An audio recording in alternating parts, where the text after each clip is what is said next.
বিশ্বের পঞ্চম বৃহত্তম অর্থনৈতিক দেশ ভারত প্রযুক্তি খাতে ব্যাপক উন্নতি করলেও পাসপোর্ট সূচকে বেশ পিছিয়েছে। সামরিক এবং প্রযুক্তি খাতে ভারত যতটা এগিয়েছে ঠিক তার উল্টোটা ঘটেছে পাসপোর্টের ক্ষেত্রে। সম্প্রতি প্রকাশিত হেনলি পাসপোর্ট সূচকে ভারতের এমন দুর্বল চিত্র উঠে এসেছে। ভিসামুক্ত ভ্রমণের সুবিধার উপর ভিত্তি করে তৈরি এই সূচকে ভারত গত বছরের তুলনায় 5 ধাপ পিছিয়ে 85তম স্থানে নেমে গেছে।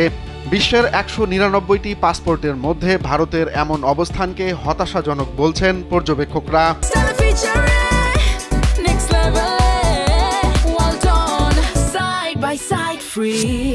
নয়াদিল্লির থেকেও পাসপোর্টের সূচকে এগিয়ে রয়েছে রুয়ান্ডা, ঘানা ও আজারবাইজানের মতো দুর্বল অর্থনীতির দেশ।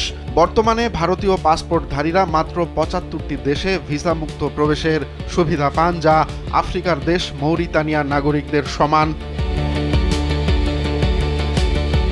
পাসপোর্ট সূচকে গত বছরের মতো এবারও 193টি দেশে ভিসামুক্ত ভ্রমণ সুবিধা নিয়ে শীর্ষে অবস্থান করছে সিঙ্গাপুর। এরপরই রয়েছে দক্ষিণ কোরিয়া এবং 189টি দেশে ভিসামুক্ত সুবিধা নিয়ে তৃতীয় অবস্থানে আছে জাপান। পাসপোর্টের ক্ষমতা কেবল একটি ভ্রমণ নথি নয়, এটি একটি দেশের সফট পাওয়ার এবং বৈশ্বিক প্রভাবকে প্রতিফলিত করে। একটি দুর্বল পাসপোর্ট নাগরিকদের জন্য আন্তর্জাতিক ব্যবসা, উচ্চশিক্ষা এবং পেশাগত সুযোগ সীমিত করে।